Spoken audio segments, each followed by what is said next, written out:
Once Upon a Masterpiece. Vous l'avez reconnu, c'est le boléro de Ravel. Sans doute l'œuvre symphonique la plus populaire au monde. Le boléro a fait la gloire universelle de son auteur.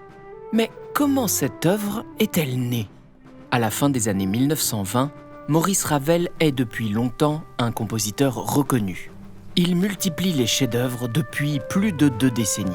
Il s'inspire des grands classiques français, de l'Espagne, mais également de la musique de son temps, de l'impressionnisme ou du jazz. En 1927, la danseuse russe Ida Rubinstein lui passe commande d'un ballet. C'est l'occasion pour lui de mettre en œuvre une idée qu'il a dans un coin de sa tête depuis longtemps. Une partition écrite sur un rythme à 3 temps. Croche-triolet, croche-triolet, croche-croche. Pam, pa-pa-pa-pam, pa-pa-pa-pam, pam, pam. Sur ce rythme immuable, un thème désormais fameux que Ravel décrit comme lancinant, obsédant, moitié arabe, moitié de mon cru, et qui aurait pu porter comme sous-titre « Enfoncez-vous bien ça dans la tête ». Un thème ? Non, 2 en fait, car au premier que vous venez d'entendre s'ajoute un second plus sombre. Et surtout, pas de malentendu au sujet de mon boléro, insiste Ravel. C'est une expérience, dans une direction très spéciale et très limitée. Juste une expérience. Mais c'est le public qui décide. La création a lieu à l'Opéra de Paris le 22 novembre 1928 par les ballets Ida Rubinstein. Le boléro est sur le chemin de la gloire et plus rien ne pourra l'arrêter. Toscanini le dirige à New York le 14 novembre 1929.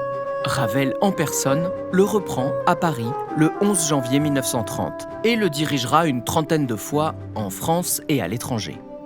Conçu pour le ballet, le boléro est parvenu à sa popularité en tant que pièce symphonique à part entière. Une mesure à 3 temps, un motif rythmique immuable, répété 169 fois, et pourtant, pas un seul instant de monotonie dans le déroulement des 340 mesures. Une mécanique musicale d'une force aussi implacable qu'hypnotique. Mais quel est le secret du boléro ? Ravel est un véritable magicien des sons.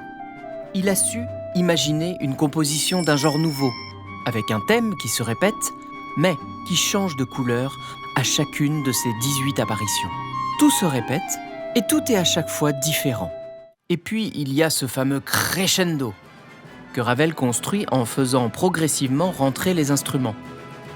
La flûte d'abord, puis la clarinette, le basson, la petite clarinette, le hautbois d'amour, la trompette, la flûte, le saxophone, puis d'incroyables combinaisons sur un accompagnement qui ne cesse de s'amplifier.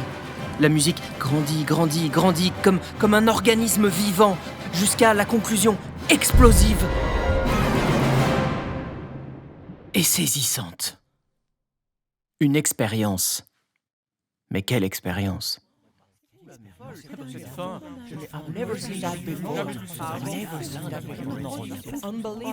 Une expérience incroyable, incroyable cette expérience.